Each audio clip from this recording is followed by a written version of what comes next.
Alright guys, it is NJ, one half the British Fist. What's up? And I'm going to do a Smackdown review. So here we go. We start the show with Orton reminding us his name. He's done that for the last couple of weeks now, and I'm like, that sounds a bit like what Alberto does.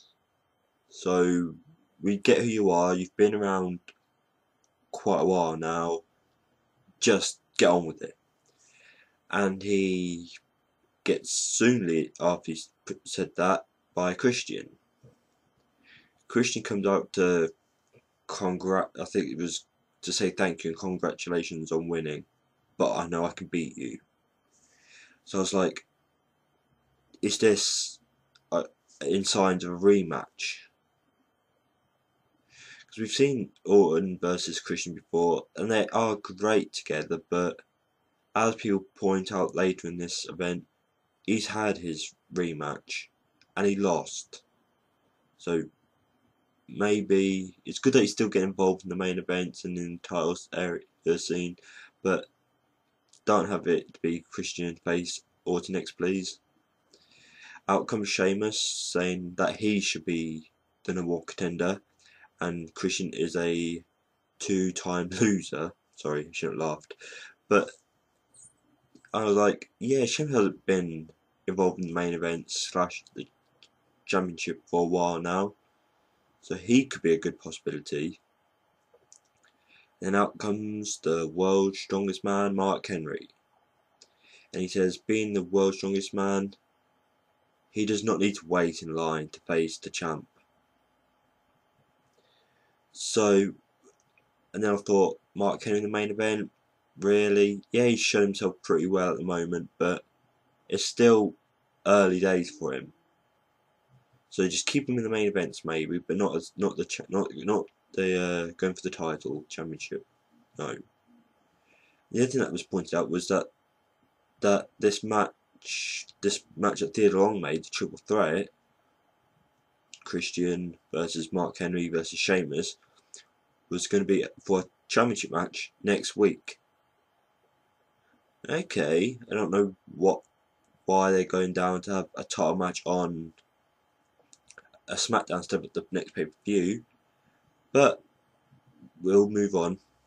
The first match is Sin Cara versus Chara in a rematch, and I was hoping for a better match than that over the limit, because over the limit there was too much botches, and Sin Cara looked like he weren't happy with the result or how it went. But what I'll say is that these two I enjoy seeing wrestling.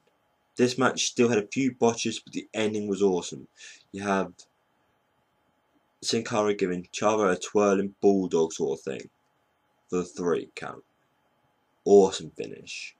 Hopefully this will give us a chance to see maybe another. I want to see them face each other more. Maybe also leading up to the next pay-per-view. Maybe so they could redo their not so good match at Over the Limit, but at Capital Punishment, hopefully. And then we give a short promo of Cody Rhodes saying every place he goes to he sees not so attractive people. We praise that there is some on one of his trips. And he gives the audience paper bags like it's a normal thing. With this, it's been going on a while now, and it was playing the first time. The second time it was alright, but that needs to come to an end, I think. I think he needs to just stick to cutting a promo instead of having these paper bag rubbish.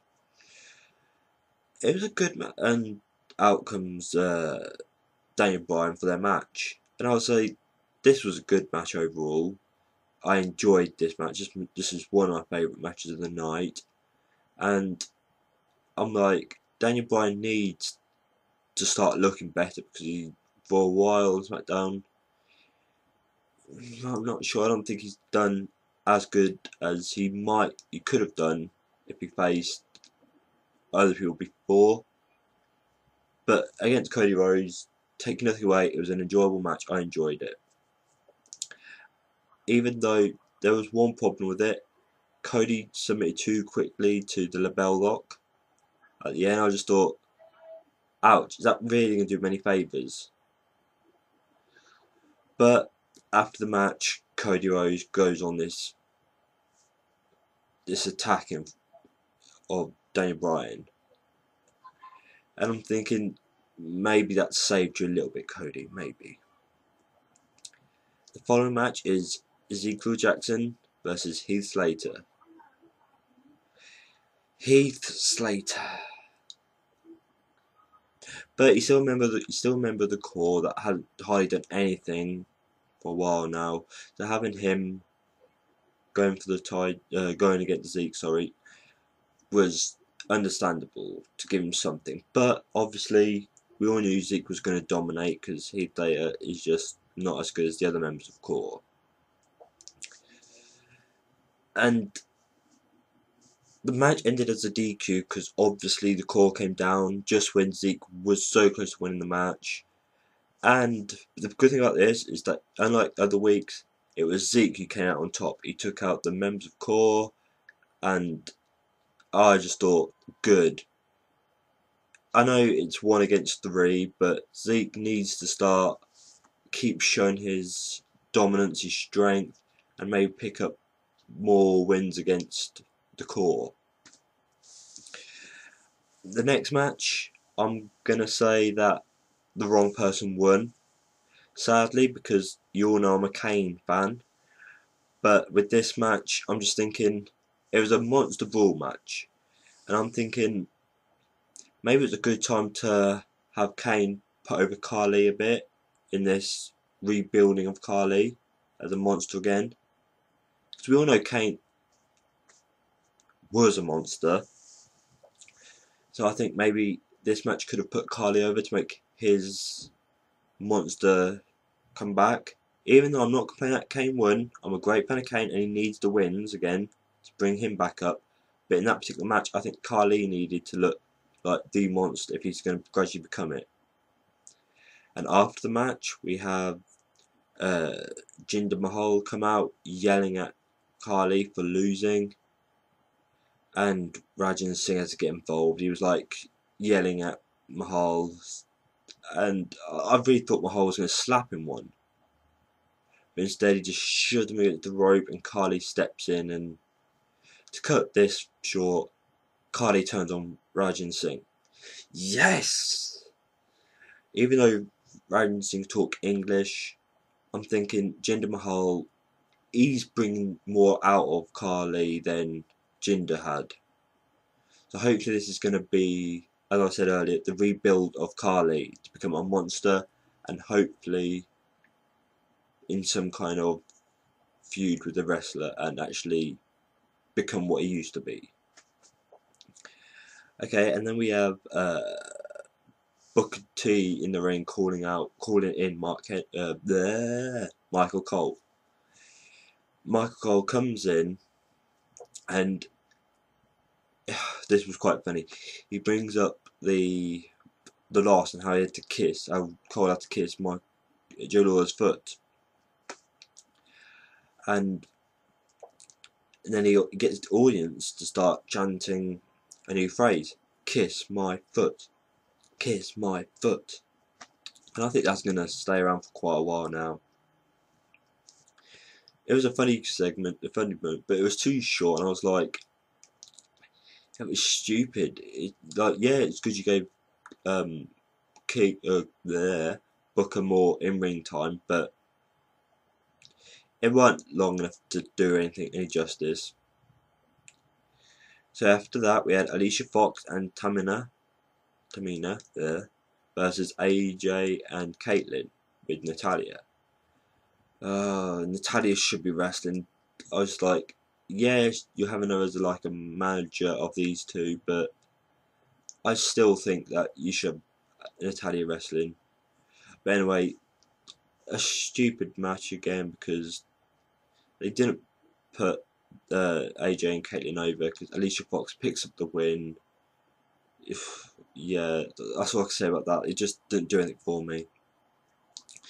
Then, just like on Raw, we have a Macho Man tribute, which was good because obviously it's still quite recent, and it's what fans want to see. One of their, or most of their legend, a video tribute to it. Now we get to the main event, and throughout the night you did have a Christian, Sheamus and Mark Henry interview backstage about their match, so just getting them prepared for this. They all had reasons why they should be the number one contender. And during the match, Orton comes down to sit at ringside, and I was like, normally when they have something like that happens, the person at ringside gets involved somehow. So I wonder what Orton's going to do. And I kind of slipped up a few seconds ago, because it is Mark Henry who makes the move on Orton. At one time in the match, he shoves Orton down or against a rail near the announce table, and they all had a chance of winning this match. We have a spear from Christian, a World Strongest Slam from Mark Henry, and a bro kick from Christian, which actually picks up the win.